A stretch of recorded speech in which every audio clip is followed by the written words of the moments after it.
Nagsimula ang lahat sa isang batang babae na marusing at palaboy.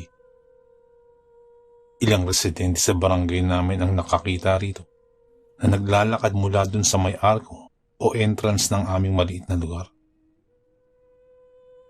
At syempre dahil magpapasko na, naisip namin lahat na kagaya lamang ito sa mga normal na mga pulubi na gumagala sa kalsada upang mamalimos sa tuwing sasapit ang Kapaskuhan.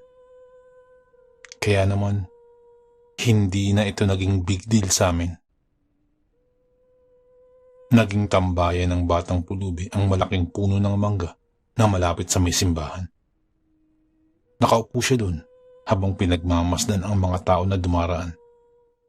At syempre, natural lamang din na may mga taong nagbibigay rito ng barya at mga taong lumalampas lamang dahil walang maibigay.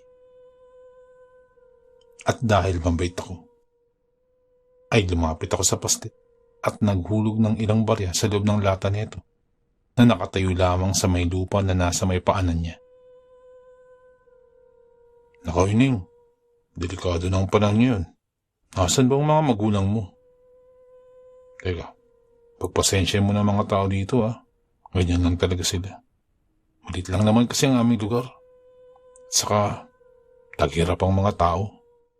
Mahaba akong sabi. Hindi naman ako nakatanggap ng sagot mula sa bata. Pero sa aking kalkula, marahil ay nasa edad na 10 o 12 lamang ito. Payat ito at may mahaba at kulot na buhok. Sira-sira ang suot nitong damit at pajama na hindi na malaman kung ano ang totoong kulay dahil sa mga mantsa at dumi nito. Nagpaalam ako sa bata dahil magsisimula na ang misa. Kung tutuusin, mukha lamang akong barumbado. Pero ang totoo po nito ay makajus talaga ako. Sa katunayan nito, maaari na ngang maging kumbento ang aming bahay dahil sa dami ng mga rebulto ng mga santo dun. Minsan nga natatakot na rin ako sa sarili naming pamamahay. Dahil sa sobrang relihiyoso ng aking lola, ay naging tirahan na rin ng mga santo ang aming bahay. Kami na lamang kasi ang magkasama na dalawa dahil iniwanan ako ng aking mga magulang. Kina lolo at lola ako lumaki.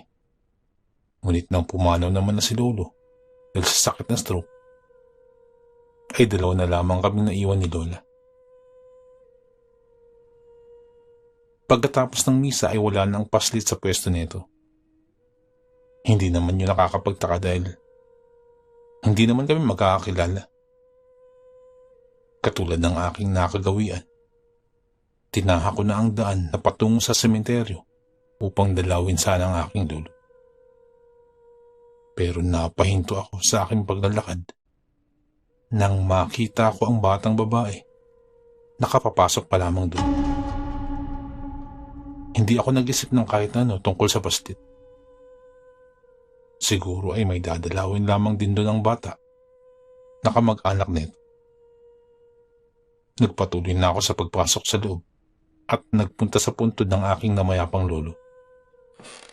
Nagsindi ako ng kandila at nagkwento ng mga bagay na nangyari sa aming dalawa ni lola. Sabi kasi nila ay naririnig at nakikita pa rin nila tayo mula sa kabilang buhay. Kaya naman, araw-araw akong nagsasabi ng kung ano-ano kay lolo sa tuwing dadalawin ko ito. Nasa kalagitnaan na ako ng aking kwento nang mapahinto ako sa aking pagsasalita. May narinig kasi akong ingay mula sa di kalayuan. Sinundan ko ang pinanggagalingan ng tunog.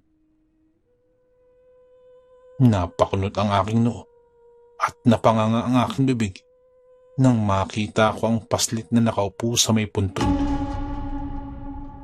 Nabuwal ako sa aking pagkakatayo nang makita ko ang tumutulong kulay pulang likido mula sa bibig at kamay nito.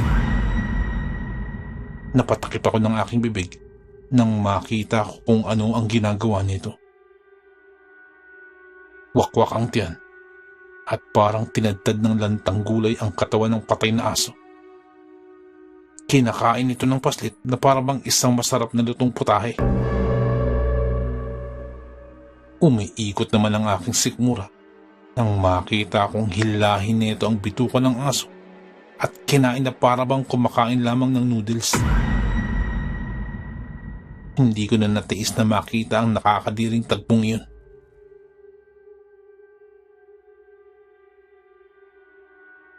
Tahimik at mabilis akong tumakbo palayo dahil sa takot at kaba na namutawi sa aking dibdib. Ngayon lamang ako nakakita ng ganun at hindi yun normal para sa akin. At lalo na sa isang bata kahit pag gutom na gutom ito.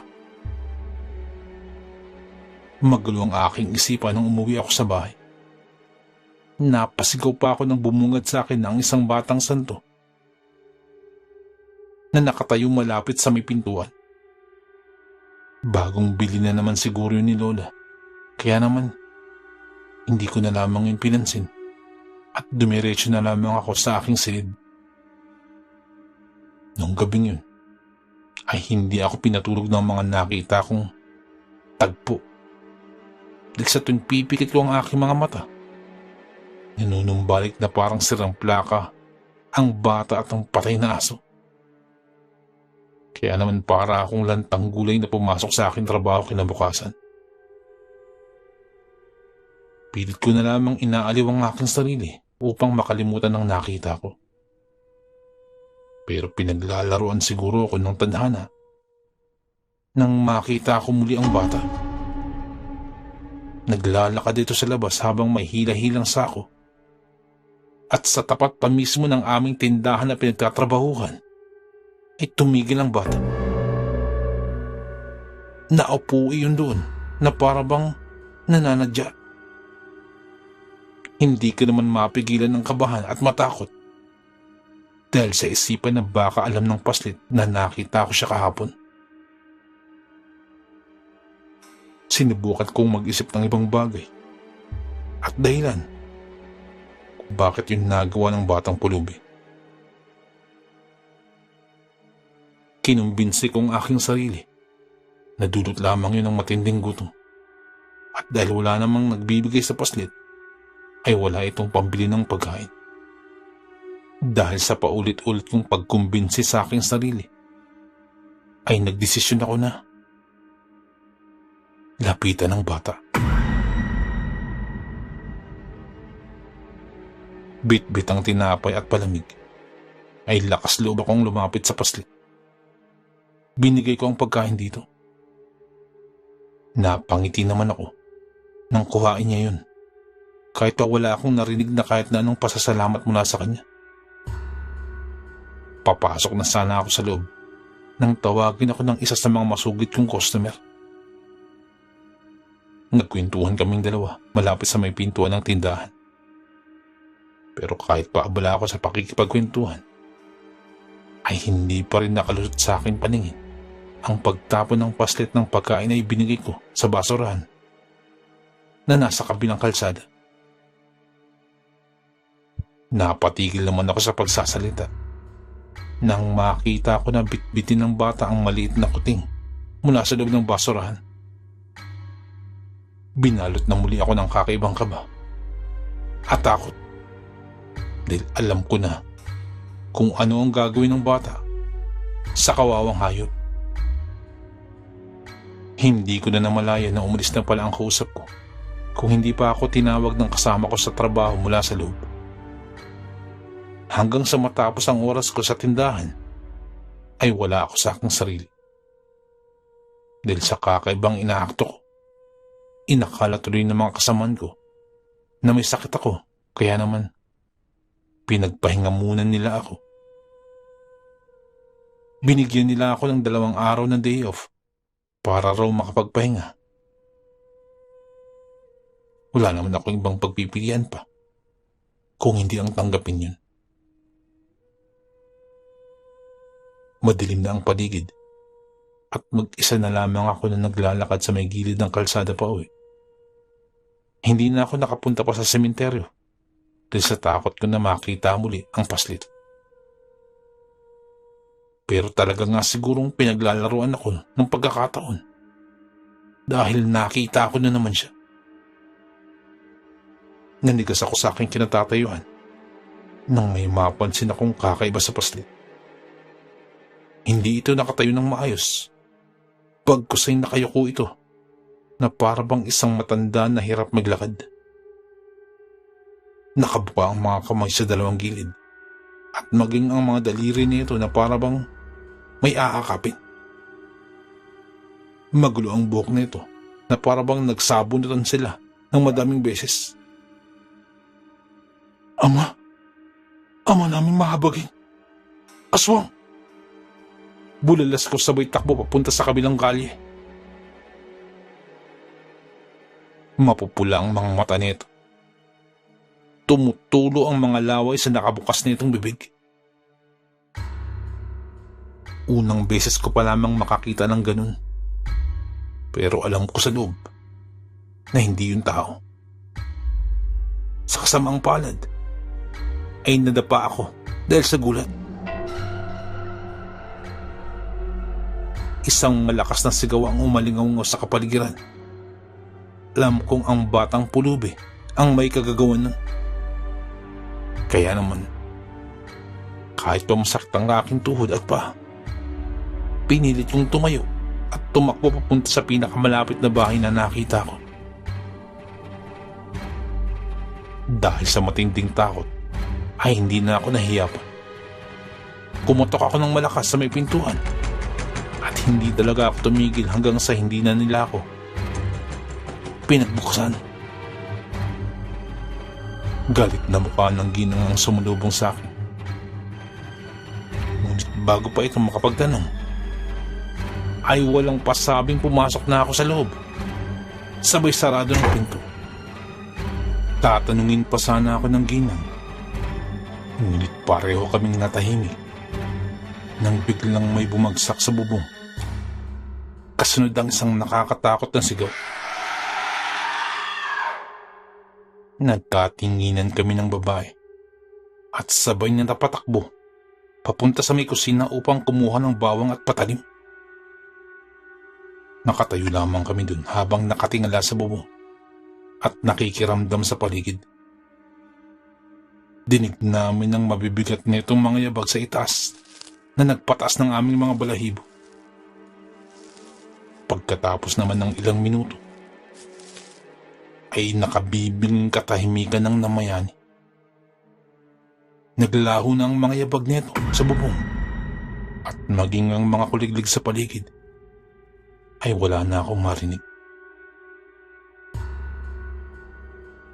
Dinig ko lamang ang malalakas na tibok ng aking puso. Ang mabigat kong paghinga. Para akong mabibiging at kakapusin ang hininga. Dahil sa mabigat na presensya na bumalot sa kapaligiran.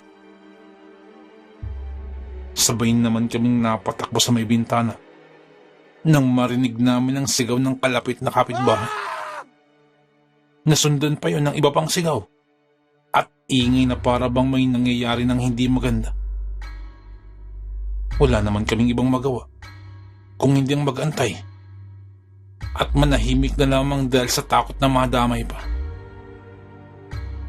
Halos isang oras na ang nakalipas nang may kumatok at tumawag mula sa labas. Dalawa naman kaming nagpunta sa may pintuan upang buksan niya. 5 tanod at 2 barangay opisyal ang bumungad sa amin sa labas. Nagtatanong ang mga ito kung anong nangyari. At doon din namin nalaman ang nangyari sa mga kapitbahay. Nakita raw ng anak ni Aling Edesa ang aswang na may pulang mga mata. Natagpo ang patay din ang 2 alagang baboy ni Mang Paing. Ganon din ang ilang alagang manok ni na Konsehal Albert. Inanyayahan din kami sa barangay ng Ginang upang masigurado na ligtas at para rin sa iba pang mga katanungan. Isinuwalat ko sa kanila ang lahat ng aking nakita at nalalaman. Sinabi ko na ang batang pulubi ang may kagagawan ng lahat. Dahil nakita ko ito na kumakain ng aso sa may sementeryo. Kaagad namang nagpatawag ng albularyo at pare ang kapitan namin upang isangguni ang mga nangyari. Mabilis naman na kumilos ang dalawa at nagsagawa ng kani-kanilang mga ritual at kanya-kanya nilang dasal. Magkakasama naman ang mga tanod, mga opisyal ng barangay at ilang kalalakihan na rumonda sa maliit naming baryo upang hanapin at tugisin ang aswang. Hindi sila tumigil sa paghanap hanggang sa sumapit ng umaga. Hindi na rin ako umuwi at nagdasal na lamang ako sa loob ng simbahan. Sinigurado ng lahat na wala na ang batang pulubi sa aming baryo. Lahat ay nagtulong-tulong upang masuyod ang lahat ng lugar ng baryo para makasigurado na wala na talaga ito. Binigyan naman kami ng mga pangontra sa mga aswang at iba pang mga elemento ng albularyo. Bilog yun na bagay na nababalutan ng tela at may palawit. Sinabit ng lahat ang agimat sa bawat pintuan ng aming mga bahay upang hindi na raw kami kuluhin pa ng nilalang na yun. Simula nun, ay palagi na kaming nagdadasal sa simbahan kasama ang aking lolo. Nagnunubena na rin kaming dalawa pagpatak ng 6:00 ng gabi. Kung relihiyoso kami nun, siguro ay nadoble pa niya yun.